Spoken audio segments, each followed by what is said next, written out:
بسم اللہ الرحمن الرحیم۔ آدمی کی خوبیاں ہی بعض اوقات اس کی دشمن بن جاتی ہیں۔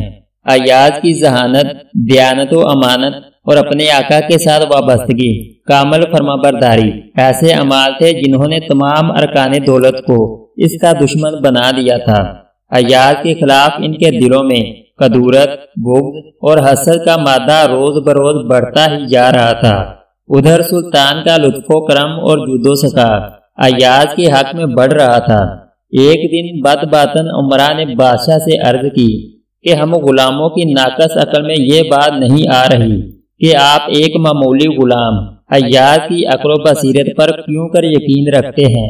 سلطان نے اس وقت کوئی جواب نہ دیا اور مسلسل اس معاملے میں خاموش رہا۔ چند دنوں بعد دربار کے ان حاسد عمرہ کو ساتھ لے کر جنگل اور پہاڑوں کی طرف نکلا۔ کوسوں میل دور ایک قافلہ پڑاؤ ڈالے ہوئے تھا۔ سلطان نے ایک امیر کو حکم دیا، گھوڑے پر تیزی سے جاؤ اور قافلے والوں سے پوچھو کہ کہاں سے آئے ہو۔ وہ امیر سلطان کے حکم کی تعمیل میں گیا اور کچھ دیر بعد واپس آ کر بتایا کہ قافلہ شہر رے سے آیا ہے۔ سلطان نے پوچھا، قافلے والوں کی منزل مقصود کیا ہے؟ اس کا جواب امیر نہ دے سکا۔ سلطان نے دوسرے امیر سے کہا، اب تم جاؤ اور پوچھو کہ کارواں کدھر جائے گا۔ دوسرا امیر جواب لایا کہ ان کا ارادہ یمن کا ہے۔ بادشاہ نے اس سے پوچھا، اس کا ساز و سامان کیا ہے؟ اس بات کا جواب وہ نہ دے سکا۔ وزیر حیران ہوا کہ یہ تو اس نے معلوم ہی نہیں کیا۔ بادشاہ نے ایک اور امیر کو بھیجا اور حکم دیا کہ دریافت کر کے آؤ کہ ان کے پاس کیا سامان ہے۔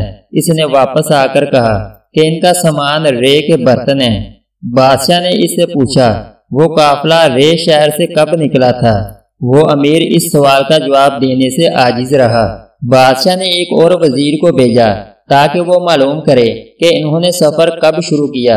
اس نے واپس آ کر بتایا کہ 7ویں رجب کو یہ قافلہ رے سے روانہ ہوا، اور ساتھ ہی بادشاہ نے یہ بھی پوچھا کہ رے شہر میں اشیاء کا بھاؤ کیا ہے۔ وہ سلطان کے سوال کا جواب دینے سے عاجز رہا۔ اسی طرح بادشاہ نے 30 سرداروں کو بھیجا اور ایک ایک سوال دریافت کیا۔ ان میں سے ہر ایک نے ایک ایک سوال کا ہی جواب معلوم کیا اور واپس آ گیا۔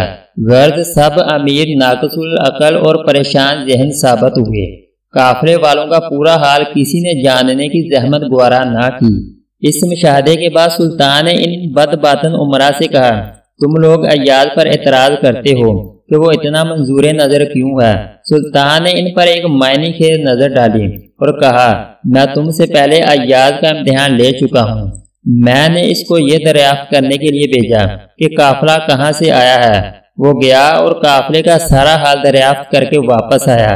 میں نے اس سے جو سوال کیا اس نے تسلی بخش جواب دیا۔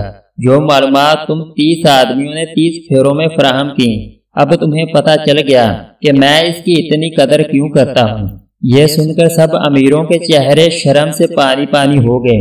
انہوں نے اپنی گستاخی کی معافی چاہتے ہوئے کہا کہ بے شک ہم ایاز کی برابری نہیں کر سکتے۔ ایاز کی فراست، قابلیت، ذہانت خدا داد تھی۔